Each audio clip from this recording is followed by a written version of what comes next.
महायुद्ध को 365 दिन हो चुके हैं। जी हां, रूस और यूक्रेन युद्ध के बीच 365 दिन बीत चुके हैं और इस एक साल में यूक्रेन में भारी तबाही मची। कई शहर तो पूरी तरह से तबाह हो चुके हैं।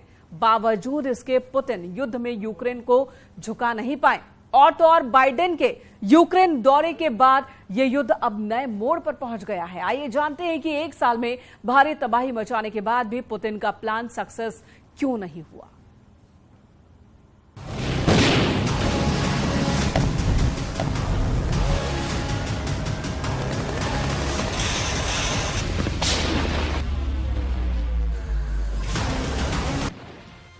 पुतिन को यकीन था कि वो यूक्रेन को कुछ घंटों में झुका देंगे, लेकिन जंग शुरू हुई और अब जैसे कभी न खत्म होने वाली जंग बन गई है।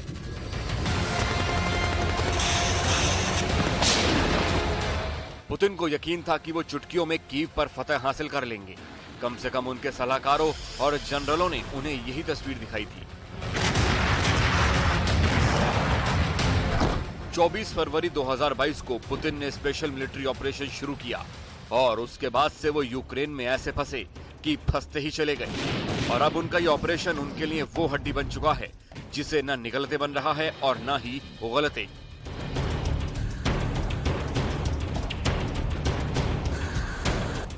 ब्रिटिश मीडिया के मुताबिक एक लीक दस्तावेज से पता चला है कि पुतिन को जो तस्वीर दिखाई गई थी उसके हिसाब से मॉस्को को भरोसा था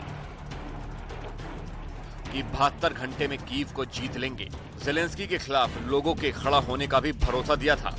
सेना के भी जेलेंस्की के खिलाफ होने की रिपोर्ट दी थी। रिपोर्ट के आधार पर पुतिन ने प्लान बनाया। 3 दिन में बिजली की गति से कीव पर कब्जे की योजना बनी।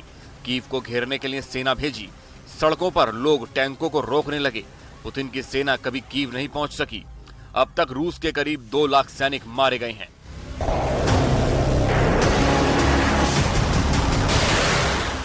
लीक दस्तावेज के हवाले से ब्रिटिश मीडिया ने दावा किया है कि क्रेमलिन को जो खुफिया जानकारी दी गई थी वो न सिर्फ बेवकूफी भरी थी बल्कि युद्ध के असली हालात में कभी भी सच्ची साबित नहीं हुई।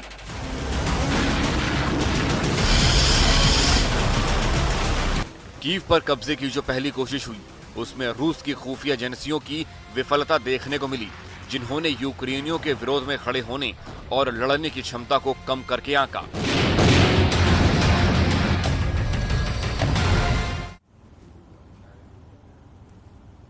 एक तरफ रूस यूक्रेन में तबाही मचा रहा है तो दूसरी तरफ रूस के बिजनेसमैन चुन चुन कर मारे जा रहे हैं।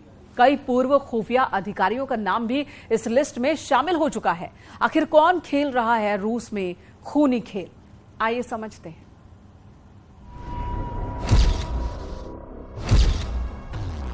रूस के दिग्गज कारोबारियों की जान कौन ले रहा है?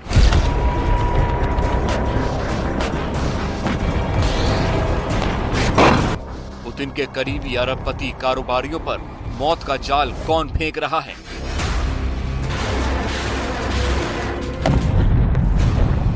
रूस के पूंजीपतियों की मौत का फरमान कौन जारी कर रहा है? इन सवालों का जवाब राष्ट्रपति पुतिन पिछले 1 साल से ढूंढने की कोशिश कर रहे हैं, लेकिन उन्हें कामयाबी नहीं मिल रही। रूस की खुफिया एजेंसी केजीबी भी उस मास्टरमाइंड का चेहरा बेनकाब करने में नाकाम रही है, जिसने कहीं से बैठे बैठे रूस के कारोबारियों को मौत की नींद सुनाने का फरमान जारी किया। इसी कड़ी में युद्ध के 1 साल पूरा होने के मौके पर पुतिन को बहुत बड़ा झटका लगा है। रूस के एनर्जी टाइकून कहे जाने वाले और रूस के नामी खानदान से ताल्लुक रखने वाले व्याचेस्लाव रोवनेइको की रहस्यमय तरीके से मौत हो गई। उनकी उम्र 59 साल थी। 2 दिन पहले बुधवार को रात 11 बजे रोवनेइको को उनके घर में अचेत हालत में पाया गया था। रोवनेइको के साथ रूस के एक पूर्व राजनेता आंद्रेई ब्रालिन भी मृत पाए गए थे। इन 2 मौतों से पूरे मॉस्को में हड़कंप मचा हुआ है। रूसी मीडिया में अब तक इन दोनों मौतों के रहस्य का पर्दाफाश नहीं हुआ है। पुलिस रिपोर्ट में कहा गया है कि अरबपति कारोबारी रोवनेइको के शरीर पर किसी भी तरह की चोट के निशान नहीं पाए गए। रूस के दिग्गज कारोबारी रोवनेइको की संदिग्ध मौत उनके घर में हुई, जबकि पूर्व राजनेता आंद्रेई ब्रालिन की मौत पुलिस कस्टडी में हुई। ब्रालिन को रिश्वतखोरी के मुकदमे में सुनवाई के लिए होटल में रखा गया था, जहां वो अपनी बारी का इंतजार कर रहे थे। रूसी मीडिया की रिपोर्ट है कि एम्बुलेंस ब्रिगेड के डॉक्टरों ने ब्रालिन की मेडिकल जांच के बाद उन्हें मृत घोषित कर दिया था।